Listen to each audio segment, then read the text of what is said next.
Selamat pagi, Assalamualaikum warahmatullahi wabarakatuh. Berjumpa lagi dengan Bu Novi pada mata kuliah evaluasi pembelajaran IPA. Pada pertemuan lalu kita sudah membahas tentang masalah tes. Masih ingat ya, ciri tes yang baik itu apa? Pinter. Salah satunya yaitu validitas. Nah, pada kesempatan kali ini kita akan belajar tentang validitas. Sudah siap semuanya ya? Kita awali dengan pengertian validitas.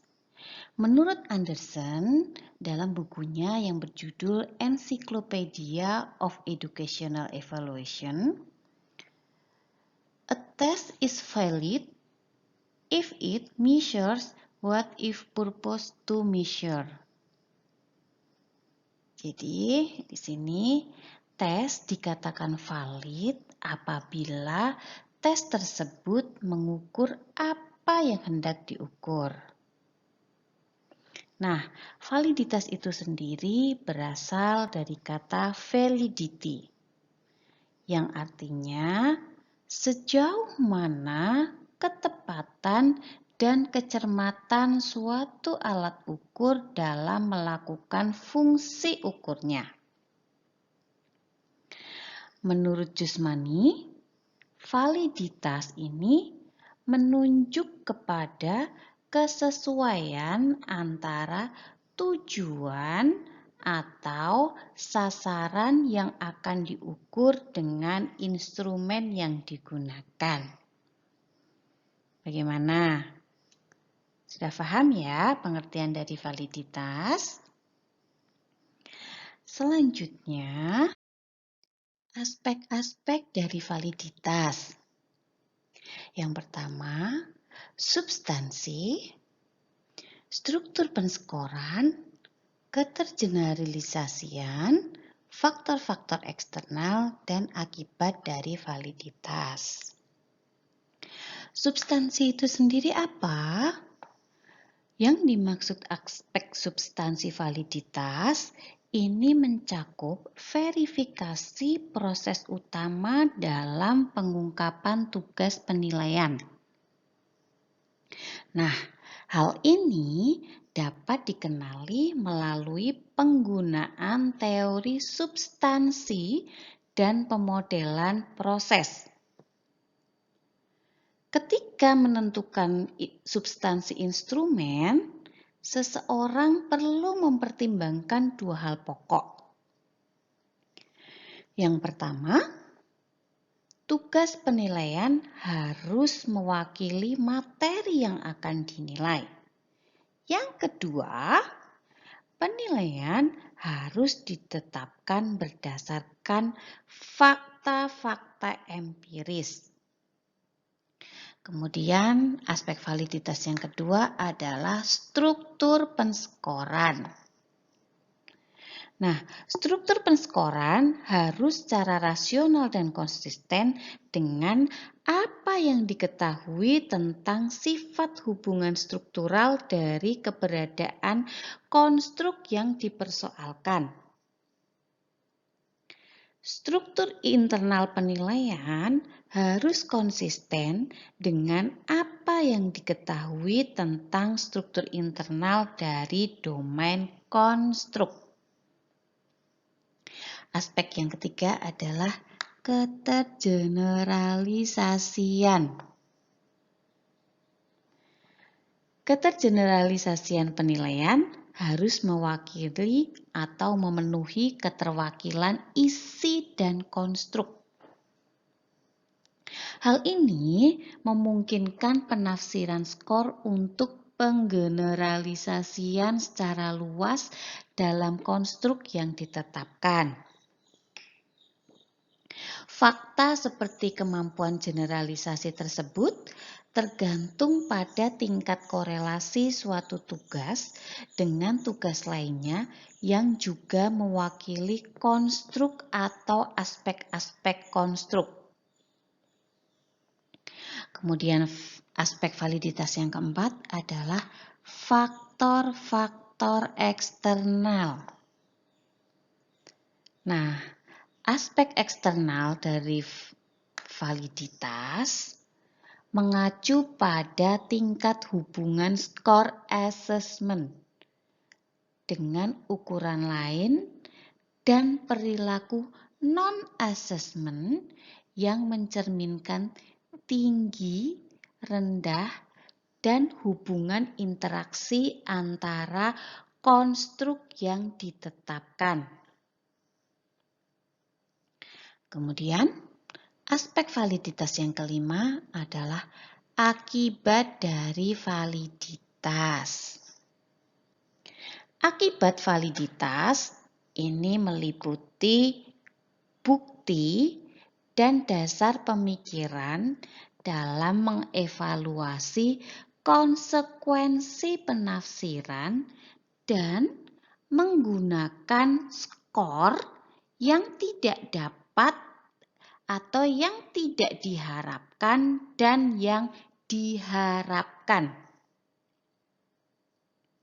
Penyelidikan jenis ini terutama penting ketika hubungan dengan akibat yang merugikan bagi individu dan kelompok yang dihubungkan dengan penyimpangan dalam penskoran dan penafsiran. Bagaimana? Paham semua kan tentang aspek-aspek validitas? Ada berapa tadi? Ada 5. Baik, bisa dilanjutkan ya. Nah, kemudian kita akan menuju pada pembagian validitas. Menurut Abel, validitas dibagi menjadi 9. Concurrent validity, construct validity, phase validity, factorial validity, empirical validity, intrinsic validity, predictive validity, content validity, dan circular validity. Bu Novi akan memberikan pengertian atau penjelasan singkat tentang macam-macam validitas tadi. Yang pertama yaitu tentang concurrent validity. Concurrent validity ini merupakan validitas yang berkenaan dengan hubungan antara skor dengan kinerja. Sedangkan untuk construct validity, nih, validitas yang berkenaan dengan kualitas aspek psikologis apa yang diukur oleh suatu pengukuran serta terdapat evaluasi bahwa suatu konstruk tertentu dapat menyebabkan kinerja yang baik dalam pengukuran. Paham ya? Baik, kita lanjutkan ke phase validity. Phase validity ini merupakan validitas yang berhubungan dengan apa yang nampak dalam mengukur suatu atau sesuatu dan bukan terhadap apa yang seharusnya hendak diukur. Jadi phase yang tampak. Kemudian validitas selanjutnya adalah factorial validity. Ini merupakan korelasi antara alat ukur dengan faktor-faktor yang bersamaan dalam suatu kelompok atau ukuran-ukuran perilaku lainnya. di mana validitas ini diperoleh dengan menggunakan teknik analisis faktor. Oke. Kemudian validitas selanjutnya adalah empirical validity. Validitas ini berkenaan dengan hubungan antara skor dengan suatu kriteria. Kriteria tersebut apa? Kriteria tersebut adalah ukuran yang bebas dan langsung dengan apa yang ingin diramalkan oleh pengukur.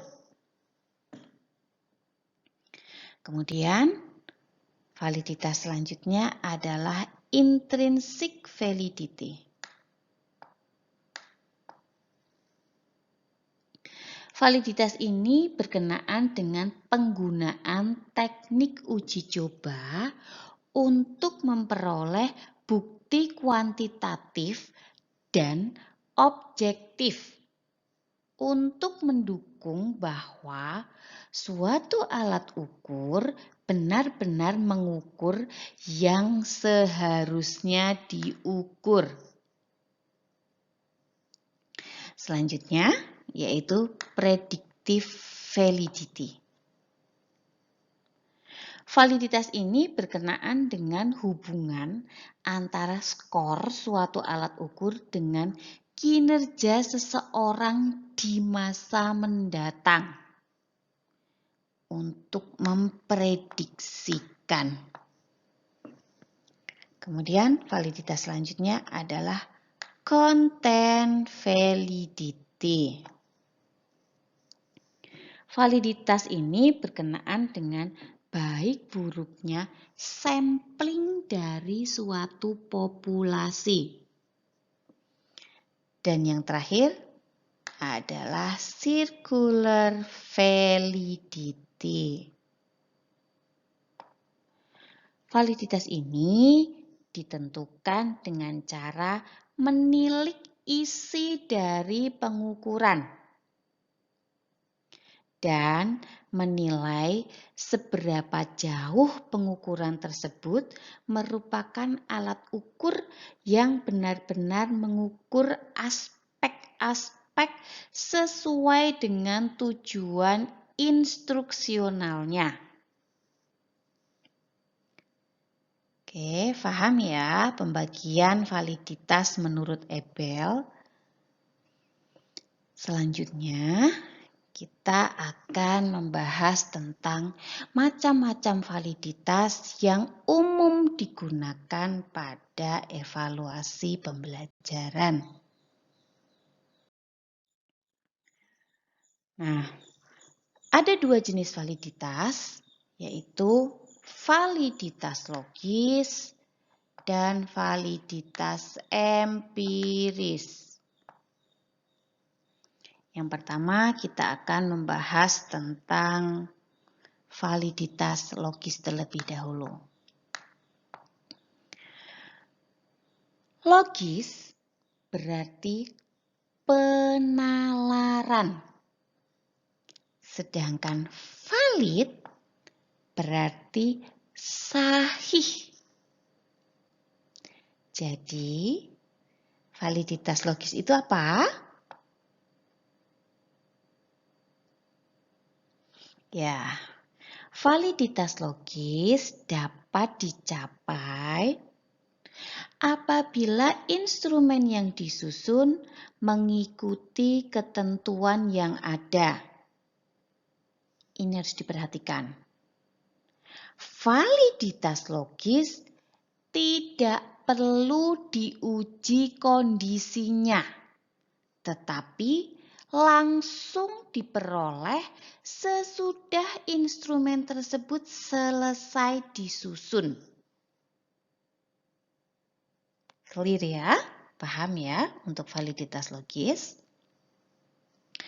Nah, validitas logis ini ada dua, yaitu validitas isi dan validitas konstruk. Untuk penjelasannya akan Bu Novi berikan pada slide berikutnya. Kemudian validitas yang kedua adalah validitas empiris. Empiris artinya apa? Betul sekali. Pengalaman. Jadi, validitas empiris ini berbeda dengan validitas logis. Validitas empiris tidak dapat diperoleh hanya dengan menyusun instrumennya, tetapi harus dibuktikan melalui pengalaman, melalui empirisme. Nah, validitas empiris ada dua juga, yaitu validitas ada sekarang dan validitas prediksi.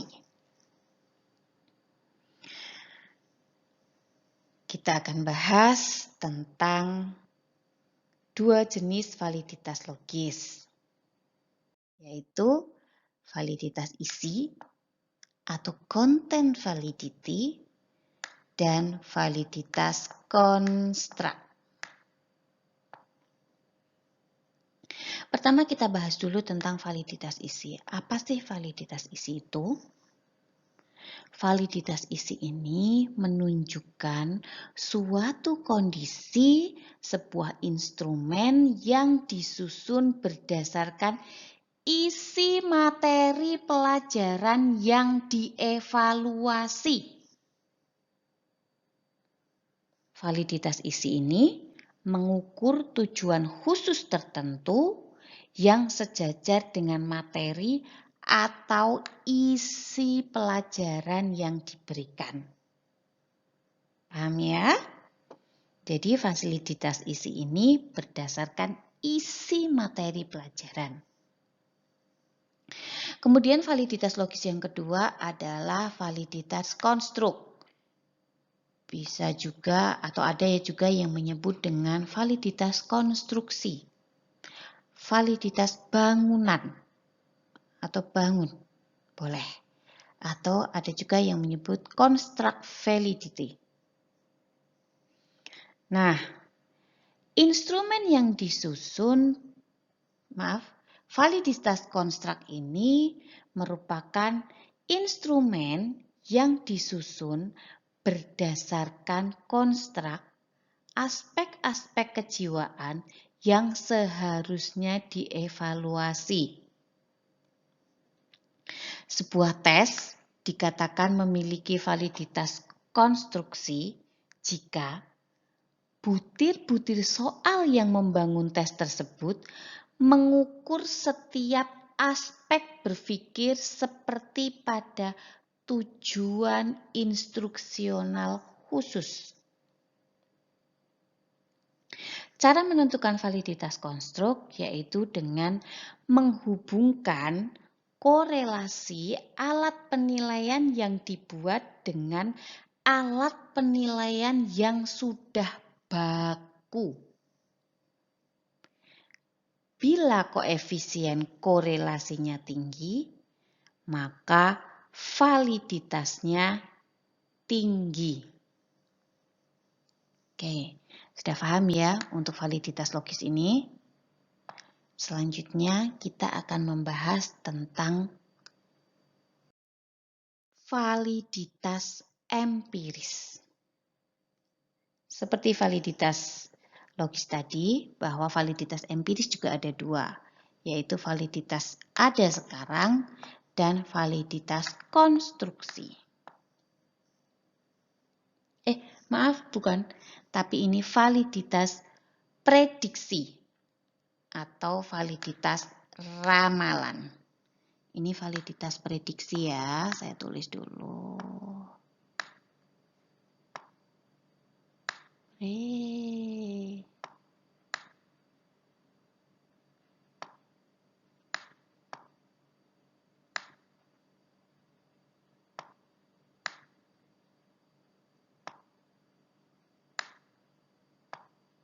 Yeps.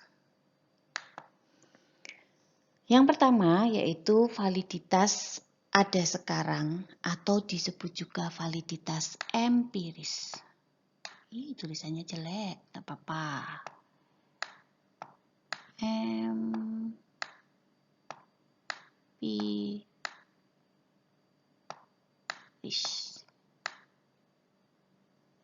Yep. Sebuah tes dikatakan memiliki validitas empiris jika hasilnya sesuai dengan pengalaman. Oke, empiris. Pengalaman. Kemudian, validitas yang kedua yaitu validitas prediksi atau validitas ramalan. Sebuah tes dikatakan memiliki validitas prediksi atau validitas ramalan jika mempunyai kemampuan untuk meramalkan apa yang akan terjadi pada masa yang akan datang. Oke, sudah paham ya untuk validitas empirisnya. Selanjutnya, selain validitas tes, ada juga yang disebut atau sering kita jumpai yaitu tentang validitas item atau validitas butir soal. Tapi itu nanti akan Bu Novi bahas pada slide selanjutnya. Kita lanjutkan untuk cara mengetahui validitas alat ukur. Ini menggunakan teknik korelasi produk momen yang dipopulerkan oleh Pearson. Jadi, cara untuk mengetahui validitas alat ukur melalui teknik korelasi produk momen.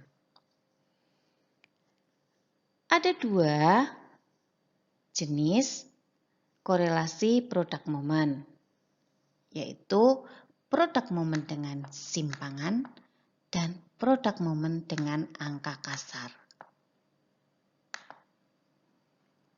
Untuk korelasi produk momen dengan simpangan, ini biasa dihitung dengan menggunakan Rx sama dengan sigma XY dibagi akar dari sigma X kuadrat dikalikan sigma Y kuadrat. Di mana Rxy ini merupakan koefisien korelasi antara variabel X dengan variabel Y. Variabel X dan variabel Y ini adalah dua variabel yang dikorelasikan. Kemudian sigma XY ya artinya jumlah perkalian X dengan Y. Selanjutnya, korelasi produk momen dengan angka kasar. Biasa dihitung menggunakan rumus Rxy sama dengan N dikalikan sigma XY dikurangi sigma X dikalikan sigma Y dibagi akar dari N dikalikan sigma X kuadrat dikurangi sigma X dikuadratkan dikalikan N kali sigma Y kuadrat dikurangi sigma Y dikuadratkan. Rxy tadi sama, yaitu koefisien korelasi antara variabel X dan Y. Oke, paham ya? Nah, korelasi dikatakan positif jika menunjukkan adanya hubungan sejajar antara dua hal. Misalnya, jika X nilainya naik, maka Y juga akan naik. Begitu juga sebaliknya. Jika X turun, maka Y juga akan turun. Kemudian, korelasi dikatakan negatif jika menunjukkan adanya hubungan kebalikan antara dua hal, X dan Y. Untuk korelasi negatif ini bisa diilustrasikan jika X naik, maka Y turun. Begitu juga sebaliknya, jika X turun, maka Y juga akan turun. Bagaimana? Sudah paham ya tentang korelasi produk momen. Untuk koefisien korelasinya, ada 5 kategori. Jika nilai koefisien korelasinya atau RxY-nya antara 0,8 sampai dengan 1, maka korelasinya dikatakan sangat tinggi. Jika koefisien korelasi antara 0,6 sampai dengan 0,8, maka korelasinya dikatakan tinggi. Jika koefisien korelasinya 0,4 sampai dengan 0,6, maka korelasinya dikatakan cukup. Kemudian, jika korelasinya antara 0,2 sampai 0,4, maka dikatakan korelasinya rendah. Dan jika korelasinya 0 sampai 0,2, maka dikatakan sangat rendah. Oke. Ini yang Bu Novi sampaikan tadi, bahwa selain ada validitas tes, ada juga yang disebut sebagai validitas butir soal atau validitas item. Biasa dicari dengan rumus R sama dengan MP dikurangi MT dibagi ST dikalikan akar dari P per Q, di mana R ini atau R biserial adalah koefisien korelasi biserial. Kemudian MP ini adalah rata skor dari subjek yang menjawab betul bagi item yang dicari validitasnya. Kemudian MT ini adalah rata skor total. ST adalah standar deviasi dari skor total. Kemudian P adalah proporsi siswa yang menjawab benar atau jumlah siswa yang menjawab benar. Dan Q adalah proporsi siswa yang menjawab salah. Sebuah item dikatakan valid jika mempunyai dukungan yang besar terhadap skor total. Nah, validitas item tinggi jika skor pada item sejajar dengan skor total. Bagaimana? Sudah paham semua ya tentang validitas, mulai dari jenis-jenis validitas, cara mengukur validitas, validitas butir soal. Oke. Untuk selanjutnya yaitu di sini ada tabel yang isinya adalah skor dari butir soal. Ini ada butir soal 1 sampai 10, kemudian ini ada siswa A, B, C, D, E, F, G, H. Skor 1 artinya adalah siswa A menjawab soal atau item 1 benar. Siswa A menjawab soal nomor 2 salah, sehingga dia diberi skor 0. Nah, dari tabel ini silahkan saudara hitung. Coba hitung validitas item nomor 6 dan nomor 10. Oke, ini digunakan untuk latihan. Silahkan dikerjakan. Kita bahas melalui diskusi secara langsung. Oke, ada yang mau ditanyakan?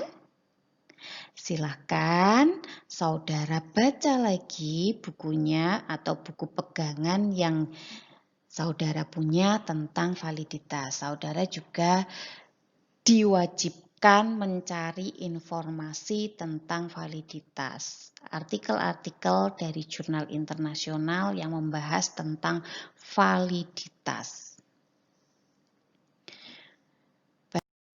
Oke, sampai pada slide terakhir. Terima kasih untuk kebersamaan kita pada pertemuan kali ini. Jangan lupa latihannya dikerjakan. Kemudian jaga kesehatan. Sampai bertemu lagi pertemuan selanjutnya. Oh ya, jangan lupa harus bahagia. Terima kasih. Wassalamualaikum warahmatullahi wabarakatuh.